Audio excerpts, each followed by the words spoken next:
ওখানে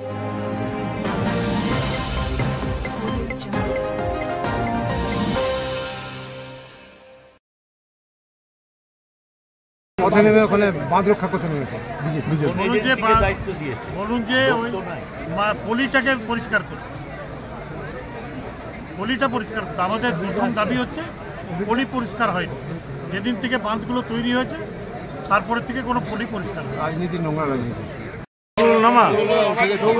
মুখ্যমন্ত্রীর নির্দেশে আমরা দামোদর ভ্যালি জল কর্পোরেশন যেভাবে রাজ্য সরকারকে না অনুমতি বা না জানিয়ে জল ছেড়ে বারে বারে আমাদের রাজ্যে বন্যা পরিস্থিতি সৃষ্টি করে, আমরা মাইথন পঞ্চায়েত এবং রাজ্যের তৃতীয় আন্দোলন দুর্গাপুরে আপনারা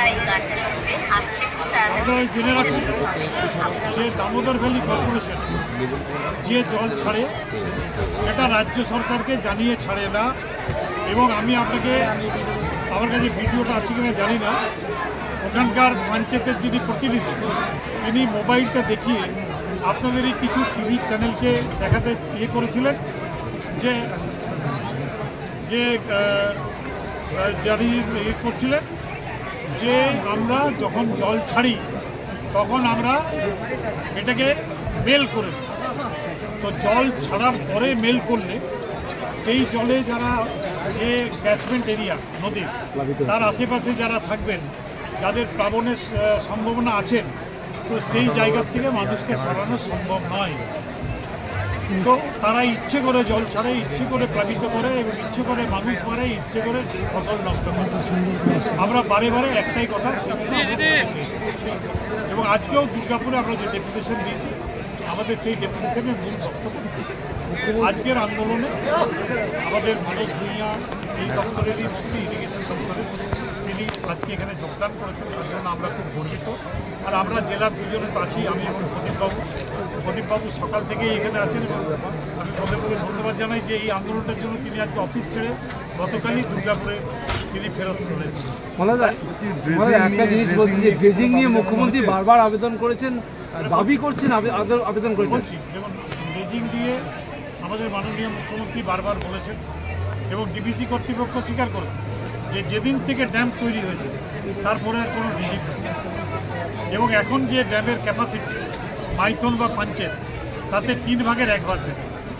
যতটা জলাধারে জল আগে থাকার ক্ষমতা ছিল এখন সেই ক্ষমতা 3 ভাগের 1 ভাগ বেড়েছে।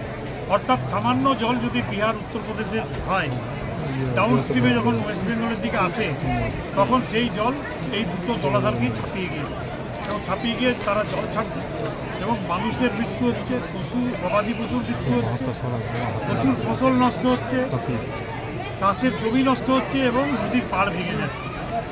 অথচ কোনো ক্ষতিপূরণ এদের দেওয়ার কোনো নিয়ম নেই। ক্ষতিপূরণের ব্যাপারে আমরা যখন বলেছি, বললো স্যার 3 দিন যদি জল দাঁড়িয়ে থাকে তাহলেই আমরা ক্ষতিপূরণের যে ব্যাপারে ভাবতে পারি। কিন্তু একটা মানুষ যদি জলে ডুবে যায়, সে 10 মিনিট ডুবে থাকলেই তো মারা যায়।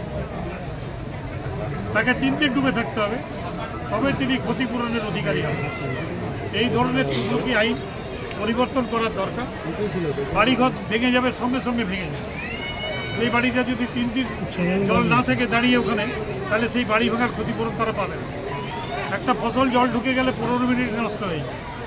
যদি সেখানে 2 ঘন্টা পরে জলটা নেমে যায় তাহলে তারা ফসলের কোনো ক্ষতিপূরণ পাবে না। তো আমরা তারই প্রতিবাদে আমরা এগুলো করছি আন্দোলন। আজকেও প্রচুর মানুষ, প্রায় 1000-10 মানুষ আজকে এখানে উপস্থিত হয়েছে। এরপরে আমরা আরও আন্দোলন করব। ডিভিসিআরআরসিতে কি ভবিষ্যতে রাজ্যের প্রতিনিধি থাকবে? সেরকমভাবে এগিয়ে যাবে। বলছি ডিভিসিআরআরসিতে কি ভবিষ্যতে রাজ্যের প্রতিনিধি থাকবে? দেখুন, প্রতিনিধি থাকা বা না থাকা নয়, জল ছাড়ার আগে জানাতে হবে, কিন্তু তারা জানাচ্ছে না। মুখ্যমন্ত্রী বলেছিলেন যে আমাদের প্রতিনিধি উইথড্র করে নেবো, থাকবে না। দেখুন, যদি না দিনের পর দিন কোনো কথাই শোনে না। আমরা যেদিন মাইথনের ডেপুটেশন দিচ্ছিলাম সেই দিনে 60,000 কিউসেক জল ছেড়ে, অথচ আইন হচ্ছে 27,000 কিউসেকের ওপরে জল ছাড়লে রাজ্য সরকারের আগে রাজ্য সরকার যারা দেবে অনুমোদন চায়। ধৈর্যের বাঁধ ভেঙে মুখ্যমন্ত্রী বলছে দরকার হলে বাঁধ ভেঙে দেবো, এরকম একটা ইয়ে বলেছে। মানে বিজেপি এটা নিয়ে বিক্ষোভ আরম্ভ করেছিল বাঁধ বাঁচাতে। আপনি কোনো ছোট কথা ভাববেন না, কথাটা কিন্তু খুব দামি। যে বাঁধ মানুষের কাজে লাগে, যে বাঁধ মানুষের সন্ত্রাসের ক্ষতি করে, সেই বাঁধ রেখেই বা লাভ। আজকে কি বললাম যে দামোদর নদী একসময় পশ্চিমবঙ্গের ত্রাস ছিল, ত্রাস, আর এখন দামোদর ভ্যালি কর্পোরেশন ত্রাস হয়ে গেছে, এই বাঁধগুলো ত্রাস হয়ে গেছে।